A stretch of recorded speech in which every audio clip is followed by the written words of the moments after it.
Здраво, се наоѓам во кафе барот Тренд, каде среќно семејство и Евана втора година поред го одбележуваат часот на планетата Земја на еден поинаков начин, со ноќно читање. Но за разлика од минатата година кога се читаа книги од странски автори, оваа година ќе се чита од нашата едиција.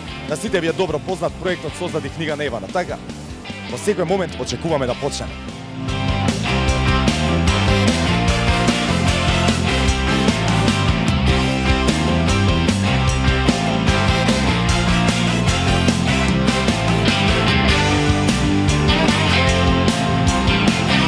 Утрово, по 7-часовно спиење, ме разбуди бел булав, што колвеше некакви трошки на прозорецот. Надвор, сонцето грееше како лудо. Пижамите ми беа мокри. Кога тргнав да побарам суви пижами од мајка ми, ги најдов со татко ми како лежат на брачниот кревет и тој ми вели: "Уф, цела вечер сонував потоп. Бевме во вода до гуша, па моравме да се качиме на креветот за да не се удавиме. Едва жива глава извлековме од проклетото водиште. И Тивко, речи си нечујно додава, рацете ме болат од веслање."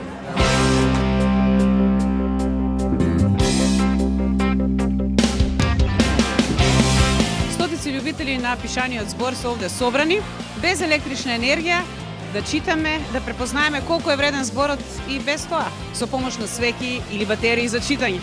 Со тоа директно даваме поддршка на овој светски час за заштита од климатските промени. Се придружуваме и на акцијата на градот Скопје, кој што вечерва исклучи значени објекти во центарот на градот, а истовремено и Евана Македонија символично ги исклучи светлечките реклами. Каква е поврзаноста помеѓу ова читање и часот на планетата Земја? Поврзаноста може да биде еден вид надомест. Следиме енергија, надоместуваме со креативност, например, да речеме. Ке се вратиме во времето пред да биде струјата се присутна на планетата и така ќе се вратиме во некои поархаични форми на споделување на книжевност. Се надевам дека ова ќе прерасне во Македонија во една традиција, бидејќи многу ми се допаѓа. Особено поздрав за овој ивент кој што Евана го направи вечерва, навистина е креативен и добар. Се надевам дека и граѓаните успеа во овој еден час да исклучат барем една непотребна светилка во дома.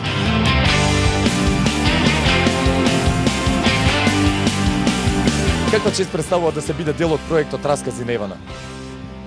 Па со оглед на тоа што мене ми е прва објава во книга, честа е огромна, затоа што можам да ги покажам расказите пред читателот. Одличен проект во кој што се поттикнува домашната книжевност, не се поттикнува, туку директно се стимулира. Се направија веќе 2 книги, колку што знам се очекува и 3-та книга. Раскази кои не се објавени, тоа особено ме радува, ете, дел од еден убав проект.